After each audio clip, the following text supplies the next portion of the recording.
আসসালামু আলাইকুম ওয়া রাহমাতুল্লাহি ওয়া বারাকাতুহু। বিসমিল্লাহির রহমানির রহিম।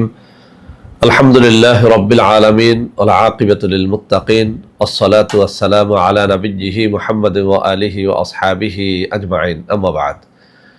সম্মানিত দিনদার ভাই বোনেরা, আজ আমি আপনাদের জন্য অত্যন্ত চমৎকার একটা ভিডিও নিয়ে হাজির হয়েছি। বন্ধুরা আমার, আপনারা জানেন গত কয়েক বছর পর্যন্ত আমি বাংলাদেশের বিভিন্ন প্রান্তে সফর করে বেড়াচ্ছি। আলহামদুলিল্লাহ, যেখানেই যাচ্ছি অসংখ্য অগণিত ভাই ও বোন আমার সাথে দেখা সাক্ষাৎ করে তাদের নানা রকম সমস্যার কথা তুলে ধরছেন।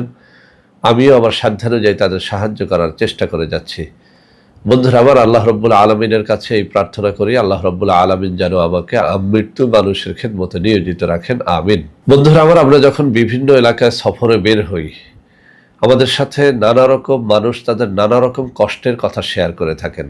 ইদানিং কিছু ভাই বোন আমার সাথে দেখা সাক্ষাৎ করে তাদের শত্রুর দ্বারা অত্যন্ত চরমভাবে আক্রান্ত হওয়ার বিষয়ে আমাকে অবহিত করেছেন। বারবার রিকোয়েস্ট করেছেন যে স্যার, শত্রু এতটাই পরাক্রমশালী যে তাকে নাস্তানাবুদ করা ছাড়া, তাকে হালাক করা ছাড়া, তাকে ধ্বংস করা ছাড়া আমাদের বাঁচার আর কোনো পথ নেই। তো বন্ধুরা আমার, আজকে অত্যন্ত চমৎকার একটা জিনিস আপনাদেরকে শিখাবো। যাদের এরকম শত্রু আছে, যে শত্রুর যাতনায় আপনি একেবারে অস্থির, শত্রুকে হালাক করা ছাড়া, ধ্বংস করা ছাড়া, মেরে ফেলা ছাড়া আপনার জন্য আর কোনো রাস্তা বাকি নেই, এমন যদি হয়, আজকের এই ভিডিওটি শুধুমাত্র তাদের জন্য। যাদের শত্রু নর্মাল, একেবারে স্বাভাবিক, সামান্য যাতনা করে, তাদের জন্য আজকের এই ভিডিওটি না। আমি আবারও বলছি, এই ভিডিওটি তারাই দেখবেন যাদের শত্রুকে মেরে ফেলা, শত্রুকে ধ্বংস করা, শত্রুকে হালাক করা ছাড়া আর কোনো দ্বিতীয় রাস্তা খোলা নেই। আমি অনেকগুলো কিতাব ঘেঁটে এই সহজ তদবিরটি আপনাদেরকে দিচ্ছি। অনেক কিতাবে এই তদবিরটি অনেকভাবে এসেছে। আমার হাতে এই একটা কিতাব দেখতে পাচ্ছেন, এই একটা কিতাব দেখতে পাচ্ছেন, অনেক কিতাবে অনেকভাবে এসেছে। তবে বেশিরভাগ কিতাবে মূল রুলটা একই রাখা হয়েছে। তো যাই হোক, আমি পদ্ধতিটি অত্যন্ত সহজভাবে আপনাদের সামনে আমি উপস্থাপন করার চেষ্টা করব।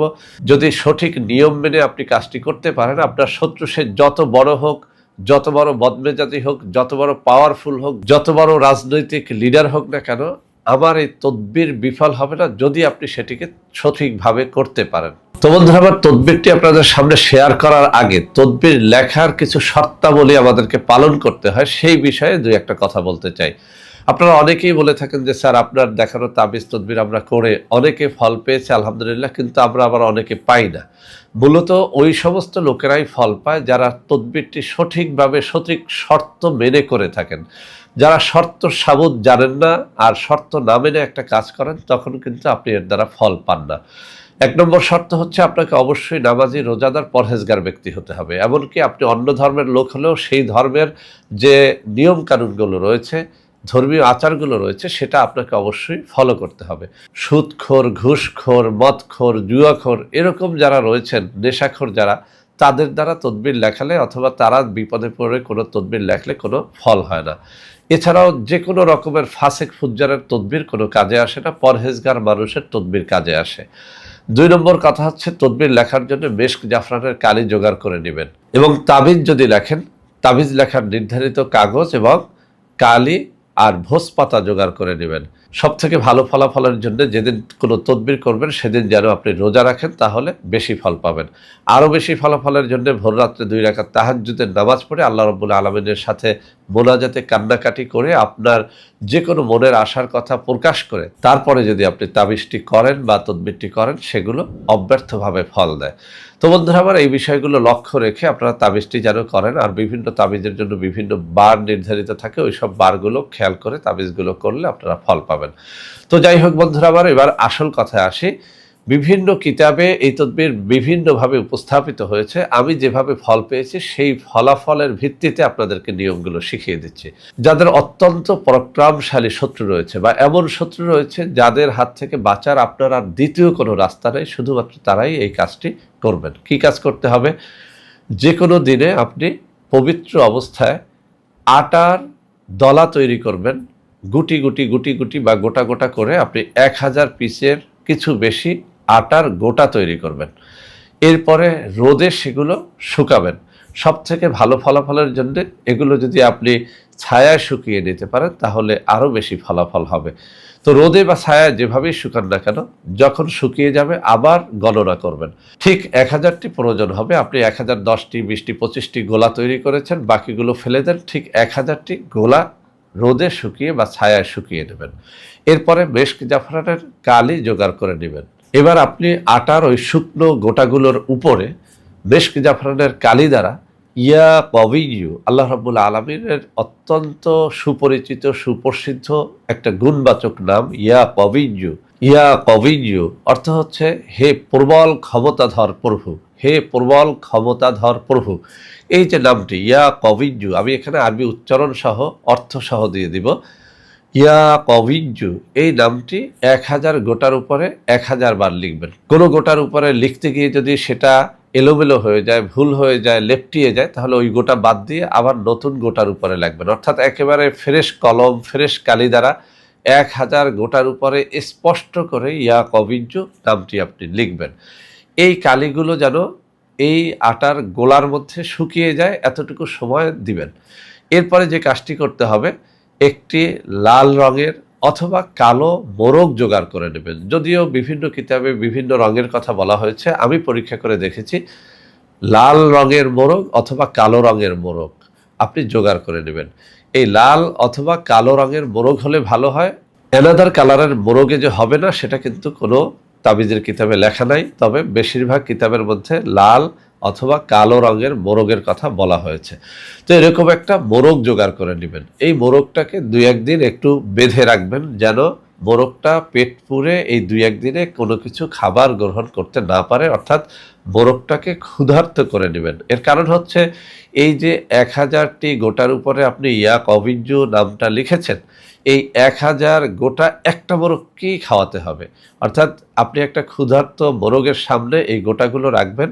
গোটাগুলো হবে অত্যন্ত ছোট ছোট, যেন মোরগ এটা ঠোকর দিয়ে প্রতি ঠোকরে একটা করে খেয়ে ফেলতে পারে। তো 1000টা গোটা যেন মোরগ খেতে পারে সেই ব্যবস্থা করতে হবে আপনাকে। এত বড় বড় দানা করলেন, গোটা করলেন, মোরগ 4টা খেয়ে একেবারে অসুস্থ হয়ে গেল, আর খেতে পারছে না, এমন হলে চলবে না। আমি আবারও বলছি, মোরগটাকে ক্ষুধার্ত করে নিতে হবে, যাতে করে আপনার তৈরি করা 1000 গোটা এবং সেই গোটার উপরে লেখা ইয়া কবিয়্যু লেখা এই গোটাগুলো যেন মোরগ একেবারে খেয়ে ফেলে। আপনি যদি এমন করেন তাহলেও ফল হবে না, যে আপনি সকালে 100 গোটা মোরগকে খাওয়ালেন, দুপুরে খাওয়ালেন, রাত্রে খাওয়ালেন, না, এভাবে না। মোরগটাকে এতটুকু পরিমাণে ক্ষুধার্ত করতে হবে যাতে 1000 গোটা একসাথে খেয়ে ফেলে। এটা অত্যন্ত পরীক্ষিত, যদিও কাজটা একটু জটিল, কিন্তু এটা অত্যন্ত পরীক্ষিত। এরপরে এই মোরগটাকে আপনি ছেড়ে দেন। 2-1 দিন পরে আপনি এই মোরগটাকে জবাই করে খেয়ে ফেলতে পারেন, কোনো ফকির মিসকিনকে দিয়ে দিতে পারেন, অথবা মোরগটাকে লালন পালনও করতে পারেন, এতে কিছু আসে যায় না। কিন্তু আপনি দেখবেন যে এই মোরগ এই গোটাগুলো ভক্ষণ করার পরে কিছুদিনের মধ্যে আপনি যে শত্রুকে নিয়ত করে এই কাজটা করেছেন, অনেক ক্ষেত্রে আমরা দেখি দুনিয়া ত্যাগ না করলেও অন্তত প্যারালাইজড হয়ে যায়, পাগল হয়ে যায়, অসুস্থ হয়ে পড়ে থাকে। কোনো না কোনো একটা ঘটনার মাধ্যমে এর শক্তি এতটাই নষ্ট হয়ে যায় যে সে আর কোনোদিনই আপনার সাথে শত্রুতা করতে পারে না। বন্ধুরা আমার, এই কাজটি একসময় আমি নিজে করে দিতাম মানুষকে, কিন্তু এটি করা আমার কাছে, আমার বিবেকের কাছে খারাপ লাগে বিধায় এটি করা ছেড়ে দিয়েছি। আপনাদের যাদের এরকম শত্রু রয়েছে, যে শত্রুকে কোনোভাবেই আপনি শেষ করতে পারছেন না, শত্রুর হাত থেকে বাঁচতে পারছেন না, তারা যেন এই কাজটা করেন। আর যাদের শত্রু নরমাল, তারা এই কাজটা কখনোই করবেন না। তো বন্ধুরা আমার, আশা করি সঠিক নিয়মে সঠিকভাবে কাজটি করবেন, করতে পারলে ইনশাআল্লাহ ফল হবে, ফায়দা হবে। আর যদি ফায়দা হয় আমার জন্য দোয়া করবেন, তবে অমূলকভাবে এই কাজটিকে করতে যাবেন না, তাহলে উল্টা রিয়াকশন হতে পারে। অর্থাৎ আল্লাহর কোনো নিরীহ বান্দাকে যদি আপনি খারাপ উদ্দেশ্যে এই কাজটি করে অসুস্থ করে বিছানায় ফেলে রাখেন, আপনার দিকেই আল্লাহর গজব আসবে। অতএব খুব সাবধানে করবেন, যাদের এটা প্রয়োজন নাই তারা করবেন না, যাদের প্রয়োজন আছে শুধুমাত্র তারা করবেন। আর করার আগে কোনো একজন আল্লাহওয়ালা ব্যক্তির অনুমতি নিয়ে নেবেন। অন্তত পক্ষে যারা তাবিজ কবজ নিয়মিত লেখে তাদের মাধ্যমে করান, অথবা তাদের একটা অনুমতি নিয়ে যেন কাজটা করেন। আল্লাহ রাব্বুল আলামিন আমাদের সকলকে সঠিকভাবে বাঁচার তৌফিক দান করেন। ভিডিওটি ভালো লাগলে লাইক করবেন, কমেন্ট করবেন, শেয়ার করবেন, আমাদের প্রত্যেকটা চ্যানেলকে ভালোবেসে সাবস্ক্রাইব করবেন। সবাই ভালো থাকবেন। আল্লাহ হাফেজ। আসসালামু আলাইকুম ওয়া রাহমাতুল্লাহি ওয়া বারাকাতুহু।